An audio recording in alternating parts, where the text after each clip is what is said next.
கடந்த ஒரு 8 மாதத்திற்கு முன்பாக தப்புன்னு தெரிஞ்சா பட்டுன்னு கேளு அப்படின்ற ஒரு விழிப்புணர்வை ஏற்படுத்தியிருந்தோம். ஒரு பொது இடத்துல வந்து ஏதோ ஒரு தவறுதல் நடக்குது, ஒரு பெண்ணுக்கு ஏதோ ஒரு துயரம் நடக்கிறது அப்படின்றா அந்த பகுதியில் இருக்கக்கூடிய பொதுமக்கள் வந்து அதை உடனே வந்து வாய்ஸ் அவுட் பண்ணி அந்த இடத்துல அது தப்புன்னு அந்த பொண்ணுக்காக ஸ்டாண்ட் பை பண்ணணும் அப்படின்ற ஒரு முன்னெடுப்பை எடுத்திருந்தோம். தொடர்ந்து சென்னையில் வந்து பெண்களுக்கு சேஃப்டி எவ்வளோ முக்கியம் அப்படின்றத எடுத்து வந்திருக்கோம்.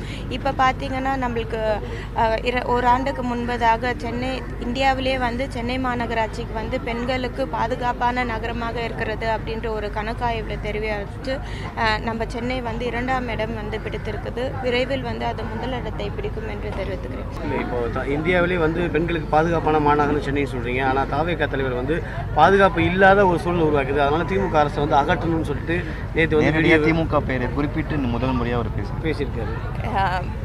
தலைவர்கள் வந்து இப்போ தான் வருகிறார்கள். அரசியல் களம் இன்னும் பார்க்க வேண்டியது இருக்குது. இருந்தாலும் இன்றைக்கு நம்ம மாண்புமிகு முதலமைச்சர் பெண்களுக்கான பல்வேறு திட்டங்களை கொண்டு வந்திருக்கிறார்கள். எவ்வளோ பெண்கள் வந்து இதனால் பயனடைந்திருக்காள். புதுமை பெண் திட்டமாக இருக்கட்டும், எத்தனையோ குழந்தைகள் வந்து கல்வி வந்து பருவத்தில் முடிச்சுட்டு கல்லூரி போக முடியாத சூழல் இருக்கக்கூடிய நிலையில் 2 ஆண்டுகள் 3 ஆண்டுகள் பிறகு இன்றைக்கு புதுமை பெண் திட்டம் மூலயமா வந்து அவங்க கல்லூரி செல்லக்கூடிய ஒரு பயன் இந்த திட்டத்தில் அடைந்திருக்கு. ஒரு பெண்ணுக்கு வந்து என்னைக்குமே வந்து கல்வி மட்டும்தான் கை கொடுக்கும். அது உற்றார் உறவினர் நண்பர் கணவர் யார் இல்லைனாலும் கல்வி ஒரு பெண் கை கொடுக்கும். அப்பேற்பட்ட சிறந்த கல்வியை இன்றைக்கு நம்ம மாண்புமிகு முதலமைச்சர் அவர்கள் வந்து பெண்களுக்கு முன்னெடுப்பு கொடுத்து வழங்கி வருகிறார். குற்றச்சாட்டு வந்து ஒரு தேவையில்லாத பொருள் நினைக்கிறீங்களா? கண்டிப்பாக மாநகராட்சி பட்ஜெட் தாக்கல் செய்ய போறீங்க, என்ன மாதிரியான சிறப்பு அம்சங்கள் இடம்பெற போகுது?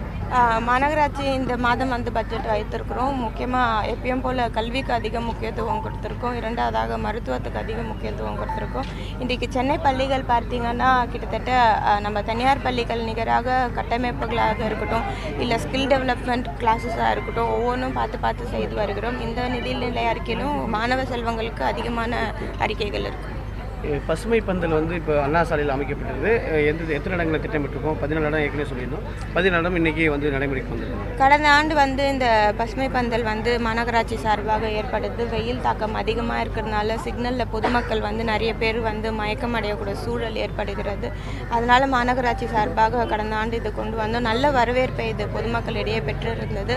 இந்த ஆண்டும் இப்போ வந்து போன ஆண்டு மே மாதத்துல தான் நாங்கள் பண்ணியிருந்தோம். பட் இந்த மாதம் வந்து மார்ச்லேயே வந்து வெயில் தாக்கம் அதிகமாக இருக்கிறதுனால மாநகராட்சி சார்பாக இந்த பணிகள் துவங்கப்பட்டிருக்கிறது.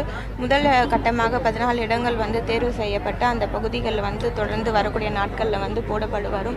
இந்த 14 இடங்கள் முடிந்த பிறகு பொதுமக்களின் கோரிக்கை கேட்க போல